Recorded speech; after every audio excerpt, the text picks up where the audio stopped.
des projets pour des changements positifs dans le quartier, dans la ville, dans le pays. Qu'est-ce que vous en espérez de ce DVD ? Ce qu'on espère, c'est d'en vendre énormément pour pouvoir donner énormément d'argent à l'association Musicone. On espère leur donner 10 à 15 000 euros, ce qui leur permettrait de vivre bien et de développer leur activité dans d'autres services hospitaliers, puisqu'ils en ont fait la demande. Je rappelle, le prix de vente, c'est 20 euros. Comment vous les avez choisis, eux, plutôt que d'autres ? Alors, on a fait un appel à projet auprès d'une trentaine d'associations lyonnaises, tous dans le même esprit. On a reçu 6 dossiers. On a sélectionné Musicone parce que, comme je le disais précédemment, ils manquent de notoriété et vraiment un projet qui nous tenait à cœur, aider ces enfants hospitalisés par la musique. Michael Jones, votre actualité, c'est quoi ? Vous avez sorti un album, c'était l'an dernier, c'est ça, Celtic Blues ? Voilà. Je suis en train de préparer... sur quoi actuellement ? Là, je suis en train de préparer la version live de ma tournée de l'année dernière. Donc, je vais faire un album live qui sera gratuit sur le net, pour remercier les gens qui sont venus. Gratuit. Voilà. Même pas appel à subvention.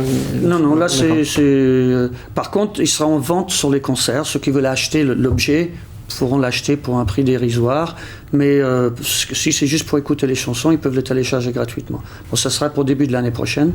Sinon, évidemment, la fin de l'année, c'est toujours l'époque caritative. Donc, il va y avoir le Téléthon. Je fais une manifestation début décembre à Saint-Étienne pour protéger les oreilles des jeunes. Parce qu'il y a un grave problème aujourd'hui avec les MP3, qui est une musique très compressée, très carrée, on appelle ça carré parce qu'il n'y a pas de nuance et c'est très mauvais pour les oreilles. Messieurs, merci beaucoup. Je le rappelle, ça s'appelle Les Fines Fourchettes et c'est dans les librairies et puis dans sur le site Les Fines Fourchettes. À la fin de l'année ou dès aujourd'hui ? Dès aujourd'hui. Merci messieurs. Une autre belle histoire à présent. Il y a un an à Chavanoz en Isère, le groupe textile Porcher était bien mal en point. On envisageait près de 300 licenciements et même la fermeture du site. Un homme a redressé la barre, Robert Porcher, dirigeant historique de la société. Il est revenu et a fait confiance au syndicat de l'entreprise. Ensemble, ils ont remis le groupe à flot. Patrice Morel, Antoine Marnas. Il a 82 ans et il vient de sauver son groupe textile. Écarté par sa famille et par une direction plus jeune, Robert Porcher a repris le pouvoir. Il n'a pas fait dans la dentelle. Les gens ont mis 7 à la porte, c'est-à-dire mon fils, sa femme, ma femme, les 3 copains de mon fils, un nommé Philippe Dorier. Pour mieux comprendre, il faut revenir au printemps 2009. Le groupe Porcher est touché par la crise. La direction de l'époque, d'où est exclu le patriarche, veut licencier 268 personnes et fermer le site de Chavanoz, en Isère. Objectif, délocaliser une partie de la production en Chine. Je crois que les patrons ils se servent aujourd'hui de la crise pour faire de l'épuration sur le dos des salariés encore qui vont se retrouver demain au chômage. Alors Zorro débarque, Robert Porcher donne 2 coups de fil, rassemble les millions de la survie, reprend le pouvoir et agit. Quand je suis arrivé, j'ai dit je retiens tous les personnels de production. On a fait du chômage partiel, mais peu longtemps. Peu longtemps parce qu'en 2 mois, j'ai rempli toutes les usines.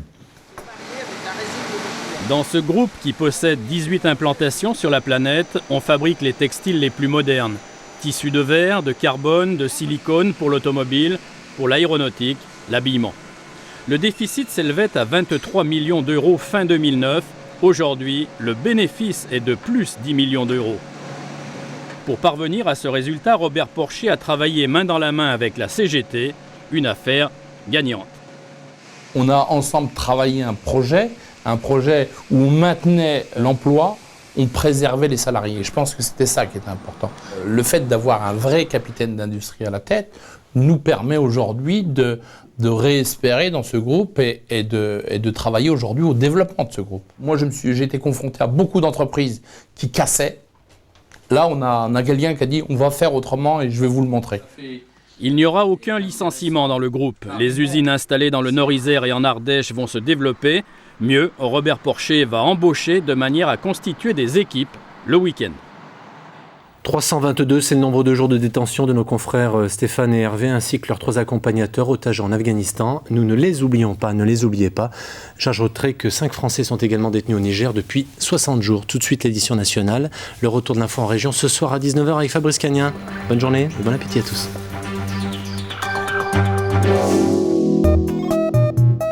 La météo sur France 3 avec EOVie Mutuelle, santé et prévoyance.